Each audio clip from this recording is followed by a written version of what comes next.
Hello guys, इस video में हम लेकर आ चुके हैं काइनेमेटिक्स का लेक्चर 1, जो कि क्लास 11th फिजिक्स का चैप्टर 3 है। इस चैप्टर में हम मोशन इन 1D के बारे में बात करेंगे। मोशन इन वन डायमेंशनल, जिसको लीनियर मोशन और रेक्टिलिनियर मोशन भी कहते हैं।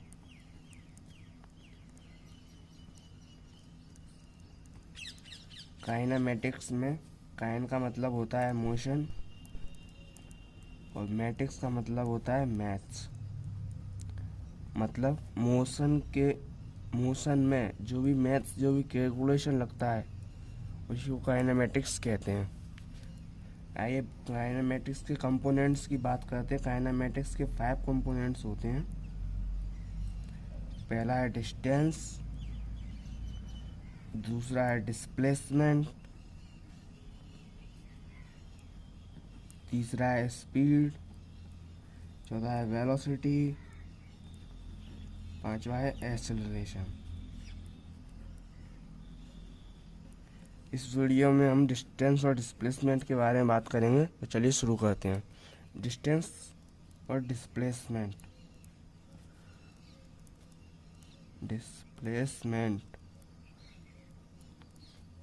डिस्टेंस स्केलर क्वांटिटी होती है, और स्केलर क्वांटिटी मतलब डायरेक्शन नहीं होती, ओनली मैग्नीट्यूड होता है। आपको इतना तो पता ही होगा। और डिस्प्लेसमेंट वेक्टर क्वांटिटी होती है, इसमें डायरेक्शन होती है और मैग्नीट्यूड भी होता है।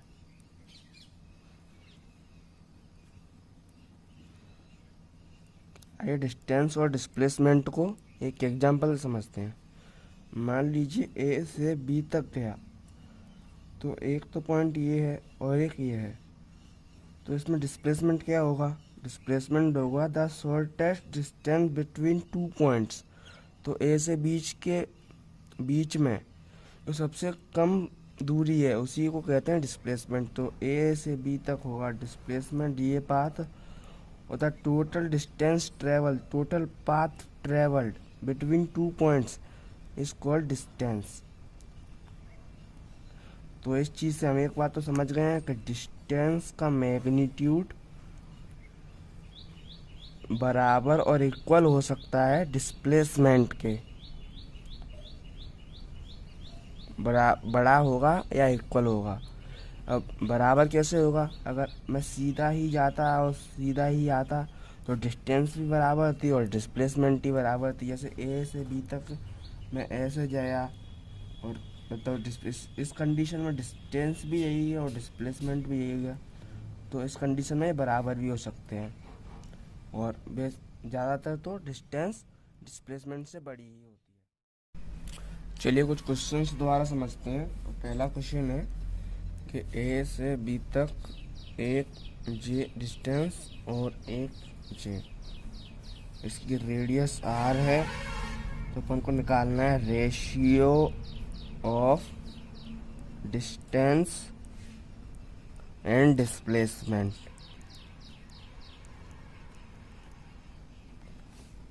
इस वीडियो को पॉज करें और इस क्वेश्चन को ट्राई करें। अगर आता है तो ठीक है, अच्छी बात है, नहीं तो फिर सॉल्यूशन देख लें। आयुब, आपने ट्राई कर लिया होगा। तो इस क्वेश्चन में डिस्टेंस क्या होगी? डिस्टेंस होगी इसकी लेंथ। बच्चों ये सेमी सर्कल, तो सेमी सर्कल की सर्कमफेरेंस का एरिया क्या होता है? 1/2 इंटू 2 पाई। अब रेडियस आर है, तो आर, 2 से 2 कैंसिल, तो इसका लेंथ कितनी आएगी? पाई आर। अब डिस्प्लेसमेंट की लेंथ क्या आएगी?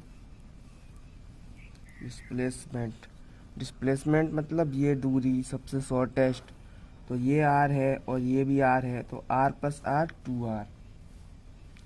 तो रेशियो क्या आएगा? डिस्टेंस और डिस्प्लेसमेंट का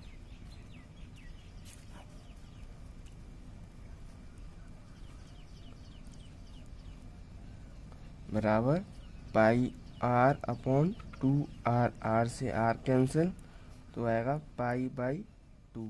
ये अपना आंसर है।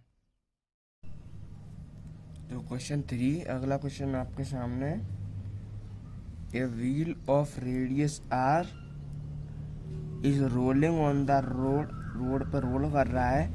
What will be the displacement of A point p point का डिस्प्लेसमेंट निकालना है जब ये हाफ रोटेट कर लेगा।